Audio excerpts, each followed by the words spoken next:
Iran যুদ্ধে ভেঙে পড়েছে একের পর এক মার্কিন ফাইটার জেট। আর এই অবস্থা দেখে ভারত এবার যে সিদ্ধান্ত নিল তা ডোনাল্ড ট্রাম্পের বুকে ব্যথা বাড়াতে বাধ্য। কারণ ভারত সিদ্ধান্ত নিয়েছে ভারত রাশিয়ার 5th generation fighter jet Sukhoi 57কে সম্ভবত কিনতে চলেছে। এবং রাশিয়া এবং ভারতের এ বিষয়ে অত্যন্ত গুরুত্বপূর্ণ একাধিক বৈঠকও কিন্তু অনুষ্ঠিত হয়ে গেল। খুব বেশি মিডিয়া এ বিষয়ে ঠিকঠাকভাবে খবর আপনাদের সামনে নিয়ে আসছে না, কিন্তু আমার মনে হলো এটি এমন একটা বিষয় যা জিও পলিটিক্যাল অ্যাসপেক্ট বর্তমান সময়ে কিন্তু অত্যন্ত গুরুত্বপূর্ণ এবং মারাত্মক। পাশাপাশি আমেরিকার একাধিক বিষয় নিয়ে ভারত রীতিমতো ক্ষোভ প্রকাশ করেছে এবং আমেরিকার উপর ভারত এই প্রথমবারের জন্য পেনাল্টি অর্থাৎ শাস্তি চাপিয়ে দিল, যাও কিন্তু নজিরবিহীন। আজকে এই ভিডিওতে সমস্ত বিষয় নিয়ে সহজে আলোচনা করব আপনাদের সঙ্গে। ভিডিওটি শেষ অবধি দেখবেন এবং কমেন্টে আপনারা জানাবেন ভারতের এই সিদ্ধান্ত কতটা ঠিক নাকি ভুল। দেখুন, যে কথা কালকে আমাদের সামনে এসছে সেখানে বলা হচ্ছে ভারতের কোম্পানি হ্যাল তারা সিদ্ধান্ত নিয়েছে যে রাশিয়ার ফাইটার জেট সুকোই 57কে কিনতে পারে এবং কিনতে চলেছে।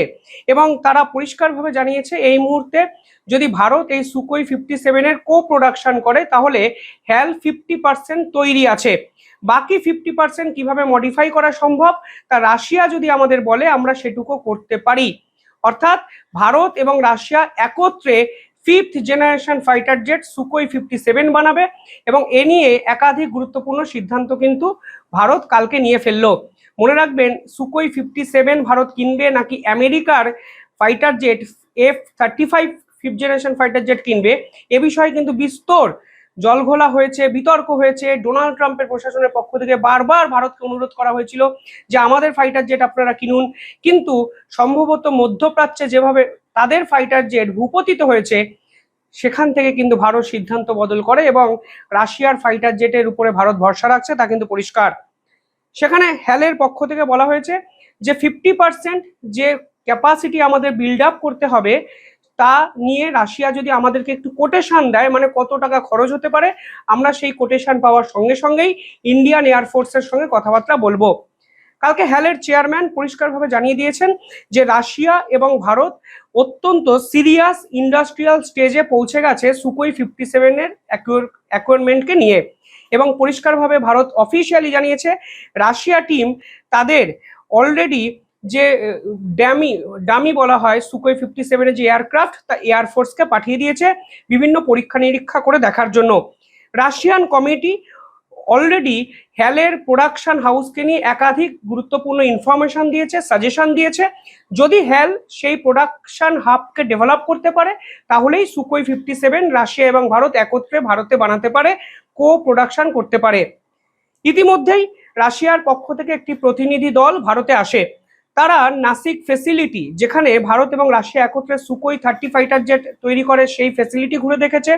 ইতিমধ্যেই কোরাপুট যে ফেসিলিটি যেখানে ভারত একাধিক ইঞ্জিন তৈরি করে সেটি ঘুরে দেখেছে এবং ইলেকট্রনিক্স একাধিক ডিভিশন কিন্তু ঘুরে দেখেছে।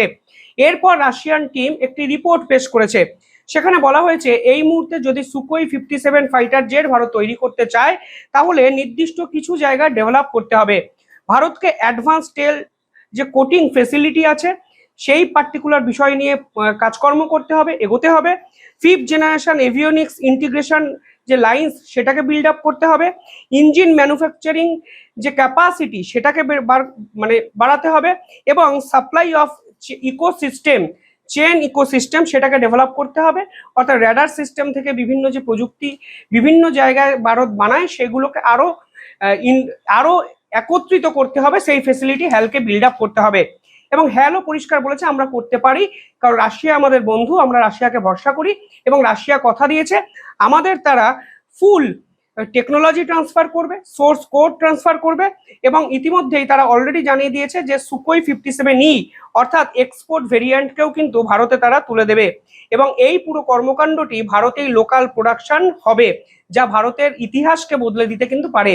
ইতিমধ্যেই ভারত এবং রাশিয়া প্রাইমারি একটি চুক্তি করে ফেলেছে নাকি, সেখানে বলা হচ্ছে রাশিয়া ভারতকে প্রায় 36 থেকে 40টি জেট বানাতে প্রাথমিকভাবে সাহায্য করবে। ব্রহ্মোস মিসাইলের মতো সুকোই 57 ভারত এবং রাশিয়ার যুগ্ম সহায়তায় একত্রে তৈরি হবে এবং এর জন্য ভারতের খরচা হবে $7 বিলিয়ন, অর্থাৎ প্রায় 60,000 কোটি টাকা। অর্থাৎ একটা জিনিস তো পরিষ্কার, ভারত এই মুহূর্তে রাশিয়ার সঙ্গে বন্ধুত্ব দৃঢ় করতে চাইছে। যতই বাধা বিপত্তি আসুক, রাশিয়াই ভারতের সর্বক্ষণের বন্ধু, তা ভারত এর আগেও স্বীকার করেছে, বর্তমানেও এই পরিকল্পনার পর কিন্তু আরো বোঝা গেল। এই প্রেক্ষাপটে দাঁড়িয়ে কালকে ভারত আমেরিকার উপর পেনাল্টি চাপিয়ে দিয়েছে এবং এই অস্ত্র চুক্তি নিয়ে আমেরিকার সঙ্গে সংঘাত ভারতের কিন্তু চরম জায়গায় পৌঁছালো।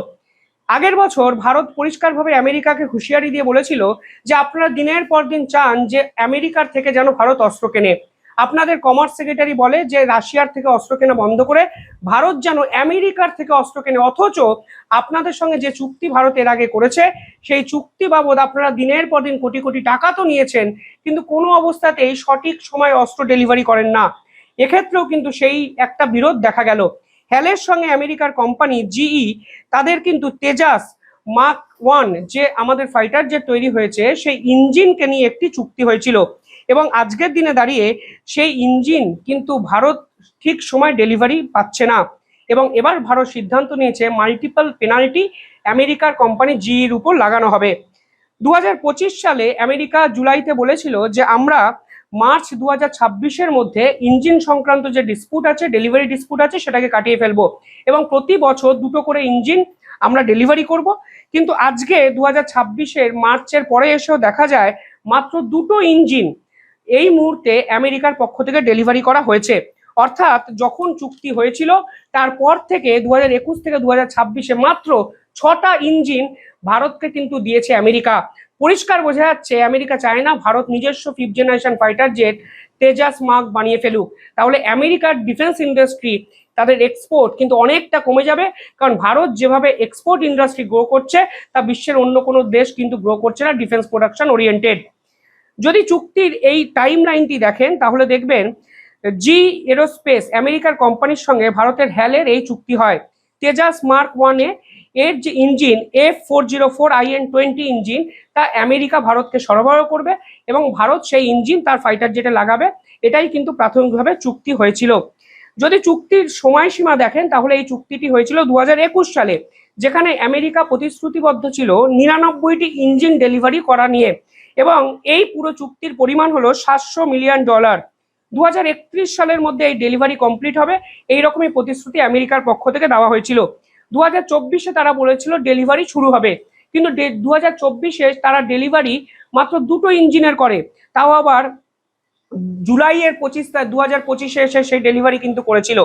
পরবর্তীকালে মার্চের 2026-এর মধ্যে তারা ভারতের ওঠা মানে একটু তোলপাড় অবস্থা রেখে বলে ঠিক আছে আমরা 2025-এ ডেলিভারি শুরু করেছি, আমরা 2026-এ গিয়ে বাকি ডেলিভারিগুলো শুরু করব এবং প্রতি বছর বা প্রতি মাসে 2টো করে ইঞ্জিন ডেলিভারি করে আমরা 1 বছরের মধ্যে 6টা ইঞ্জিন ডেলিভারি করব। হ্যাল এক্সপেক্ট করেছিল তারা 1 বছরে 12টি ইঞ্জিন ডেলিভারি করতে পারবে, কিন্তু আজকের দিনে দাঁড়িয়ে পরিষ্কার হয়ে গেছে যে আমেরিকা 99টি ইঞ্জিনের মধ্যে মাত্র 6টা ইঞ্জিন ডেলিভারি করেছে 6 বছরে।